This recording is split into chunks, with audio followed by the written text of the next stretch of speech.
From the moment Pope Leo XIV was elected, many believed the Church might finally find its balance after years of division and argument. But instead of quiet, the world saw something else. A storm brewing behind the marble walls of the Vatican. The Church's most outspoken critic, Carlo Maria Viganò, had disappeared into silence for months after the new Pope's election, leaving many to wonder if he had finally given up his fight. But that silence ended with a thunderclap, a long, direct interview and a series of statements that stunned even those used to church drama. Viganò, never one to speak in riddles, now broke open the secrets people had only whispered about, setting off a wave of tension, confusion, and fear throughout the Catholic world. Viganò did not waste time with empty talk. He called out Pope Leo XIV as a polite face covering the same old problems, someone he believed was helping to dissolve the core of the Catholic faith, not by open war, but by slow and careful change. He spoke about a church that looked united on the outside, but inside was torn apart, full of quiet anger and hidden wounds. Some Catholics, he said, were excited about Leo XIV, seeing his gentle ways and soft words as signs of hope. But others, like Viganò, saw a dangerous, quiet force. To them, Leo XIV's careful smiles and diplomatic language were just a cover for more of the same troubles started by earlier leaders. In the interview that set off all the noise, Viganò painted a picture of a church living in denial, stuck in what he called a colossal fiction. He warned that what looked like mercy was often just confusion, and that real faith was getting lost in a fog of politics, public image, and empty promises. He brought up specific examples, cases that, to him, were clear signs of the Church's moral confusion. He talked about bishops and priests who had been found guilty of abuse or other terrible acts, only to be put back into powerful jobs as if nothing had happened. He pointed to France, where the Archbishop of Toulouse had appointed a priest convicted of shocking crimes as chancellor. The explanation, mercy, yet at the same time, groups who simply wanted to keep old traditions, especially those attached to the Latin Mass, were being pushed aside, humiliated, and punished. Viganò was furious at this double standard. He compared it to hiring a great white shark as a lifeguard, saying that so-called mercy for the guilty was actually cruelty toward victims and faithful believers. To him, this upside-down morality showed just how lost the church leadership had become. He said the pattern was always the same. The ones who did wrong were protected, the ones who suffered were forgotten, and those who tried to defend the faith were made out to be the problem. It was, he said, not just a mistake, but a sign of deep spiritual blindness.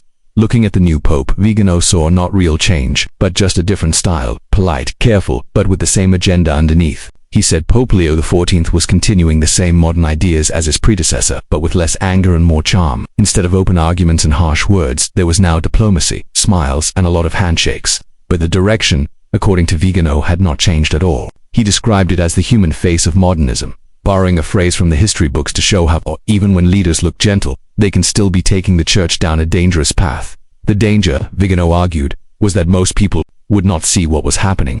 Many Catholics, he said, would be fooled by Pope Leo's kind personality, not noticing that the same ideas and the same friends from the past were still in control. The real test, he insisted, was not in speeches, but in the facts, the appointments, the decisions, the people allowed back into power, and the communities that were punished. He pointed out how Pope Leo had not removed men chosen by the previous leader, but instead kept them close. He noted how the new Pope's first big public acts, like celebrating a so-called ecological mass and embracing the Church's most radical reformers, showed complete loyalty to the old ways, just dressed up in a more appealing package. According to Viganò, the most dangerous part of all this was something called cinidality, a system in which church power is supposed to be shared more widely, as if making the church more democratic. But Viganò did not buy it.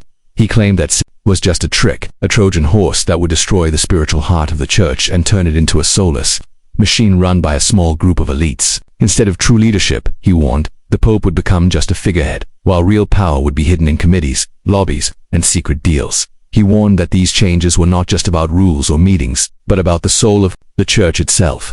By giving more power to lay people, by inviting more women into leadership, by creating new ministries and layers of bureaucracy, Viganò argued, the Vatican was turning its back on Christ's vision for the church. He said, this vision was not just mistaken, but profoundly satanic. Strong words from a man who never tried to soften his message. Viganò called this movement a kind of revolution against the divine order, a revolution hiding behind the idea of democracy but actually designed to control and silence the faithful.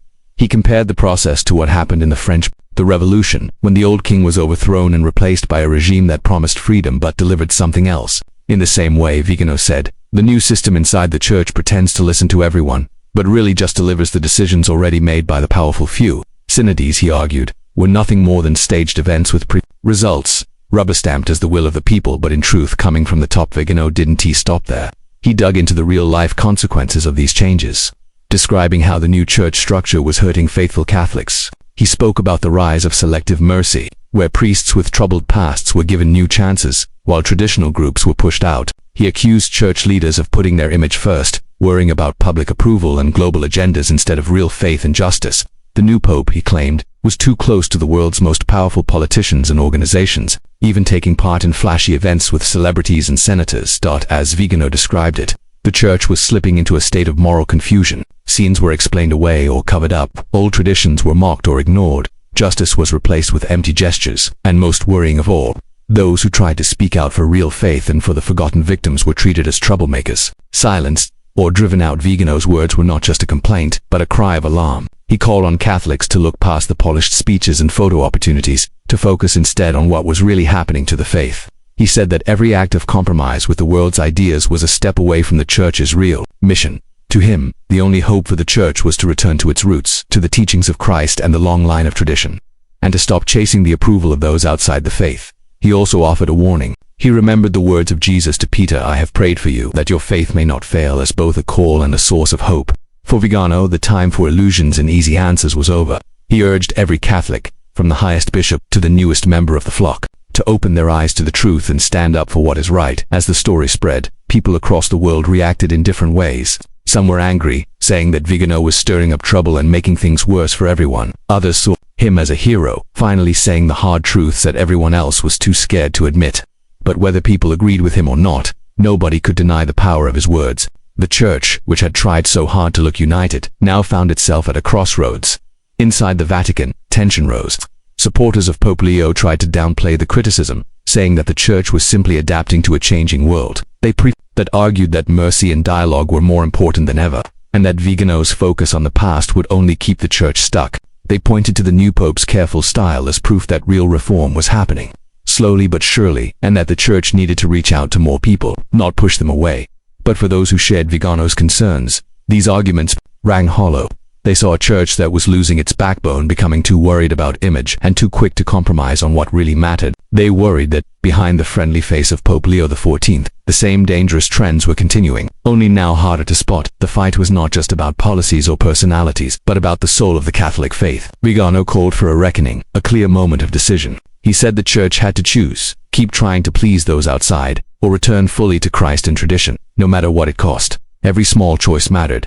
Every quiet compromise, he argued, chipped away at the church's true purpose. In his closing remarks, Viganò did not offer easy comfort.